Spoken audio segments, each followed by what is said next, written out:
generate $10 billion in a year, what do? You go buy everybody. You buy every influencer, you buy every politician, you buy every celebrity, you buy the stadium, you buy all of Albany, you buy the government, you buy everything that's for sale, right? It's hard to find a crypto influencer that didn't take FTX money, but he hired everybody. Go as fast as you can. Well, how much can you spend? $1 billion in a year? $2 billion a year? They thought they had found the fountain of money, right? There is nothing more lucrative than a license to print money.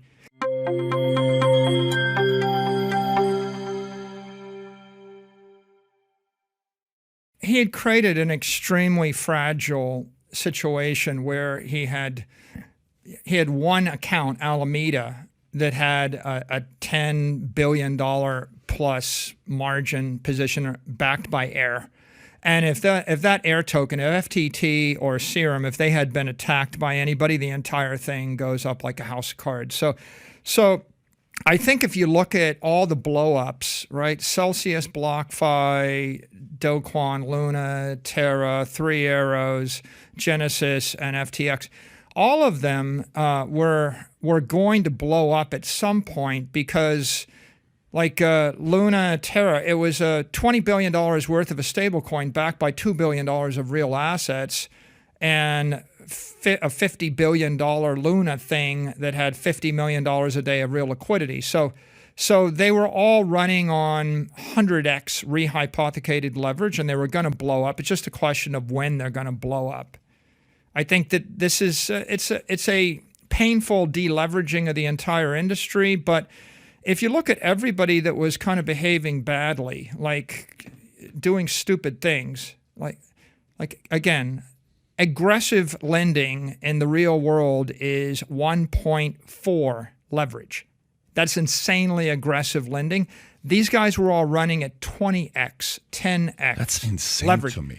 So you had a lot of people behaving badly. They were destined to blow up. It might have been held off for a bit, but I have seen pretty credible evidence circulating in the Twitter sphere that Alameda had already taken a $3 to $4 billion loss in 2021 during the bull market because they were just doing stupid things. First of all, he bought everybody.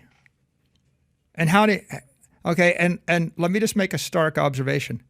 He counterfeited $10 billion in 1 year. If you could counterfeit, if you created 10, look, you have a 300 million FTT tokens, move the price $30.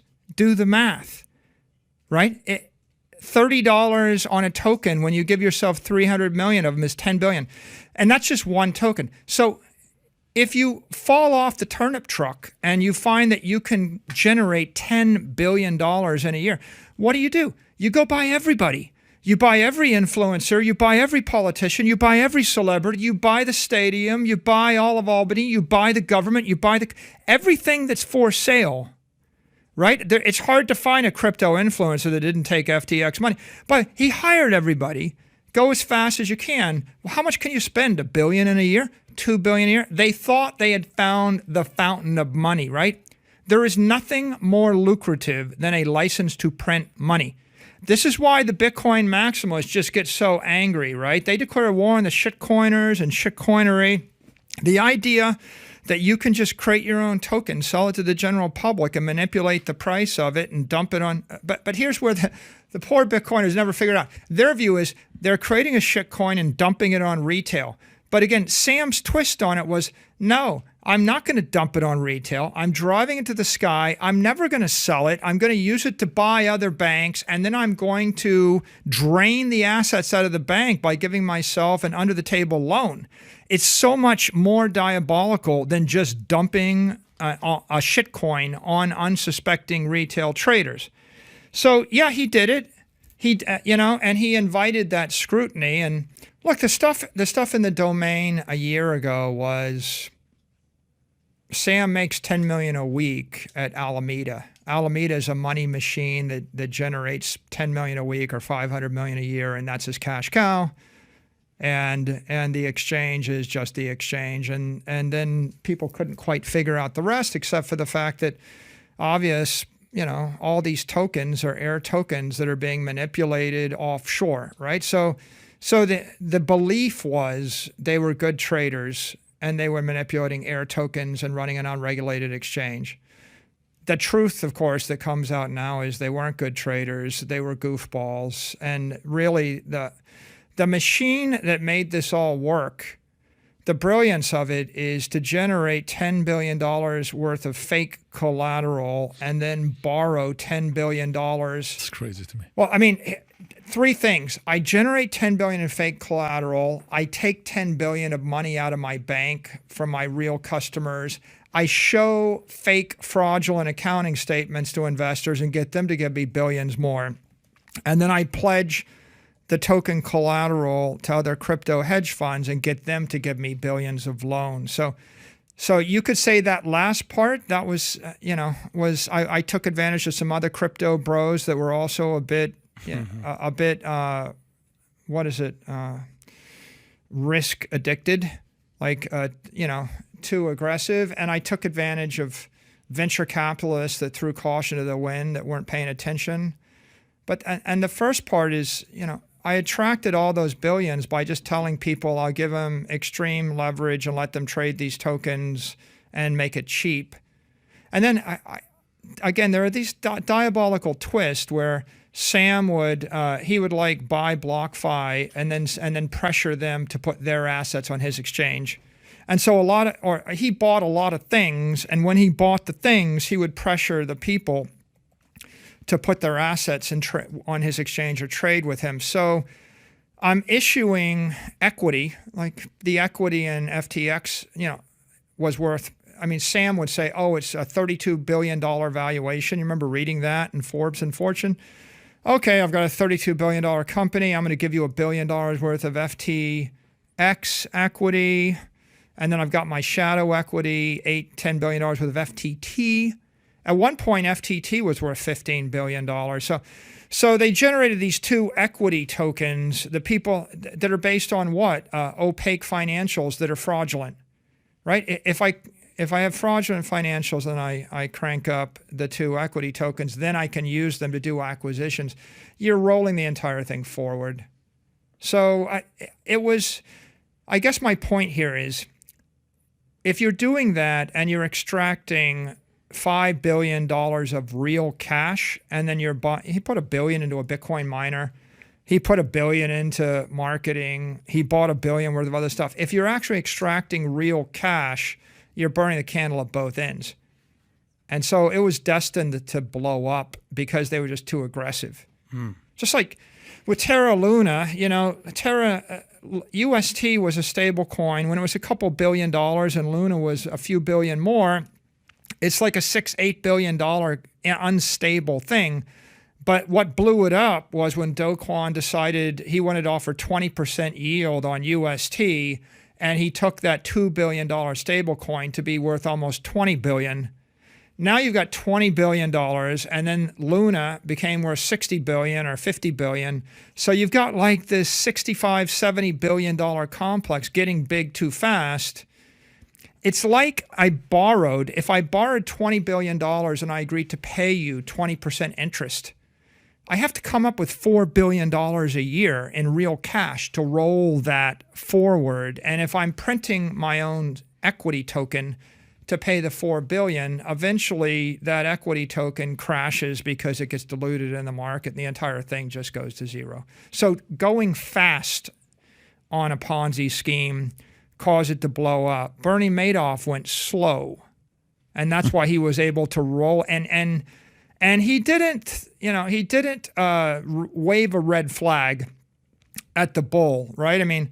Sam was going hard. He was basically attacking the entire Bitcoin community by supporting all this ESG BS about using electricity. He was also attacking the other crypto exchanges like Binance. He was also going head-to-head with the SEC. Those are three powerful sets of enemies, while you're going 180 miles an hour. A week after he blew the entire thing up, he was thinking he could just make a phone call and raise $10 billion in order to save it. He's going to process this for the next 2, 3, 4 years. And, many years from now, he may look back, if he's honest with himself, and figure out what he did.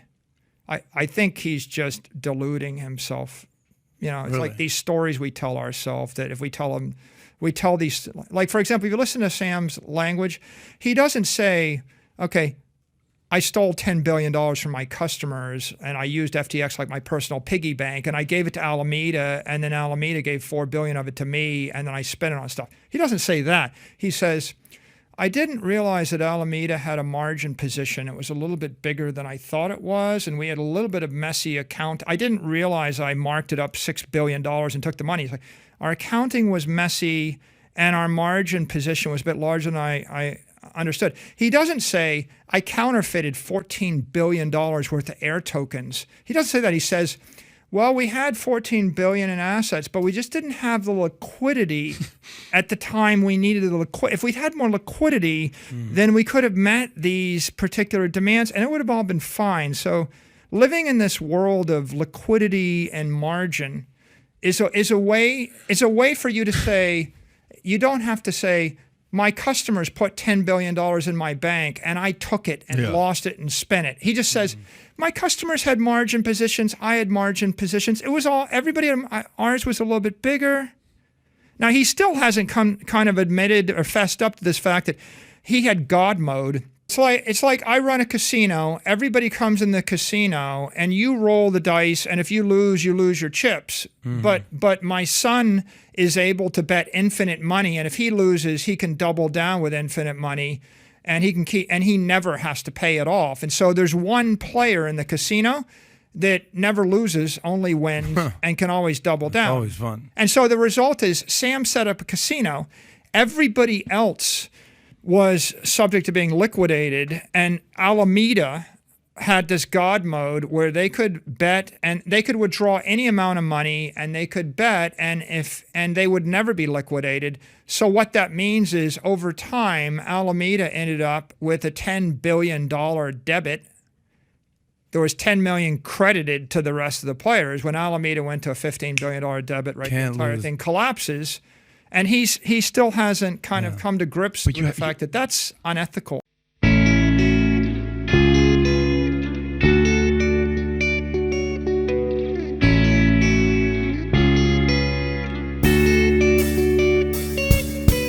Каждую ночь нового дня, глаза поднимая в темное небо, я становлюсь немым наблюдателем лунного света и отблеска звезд.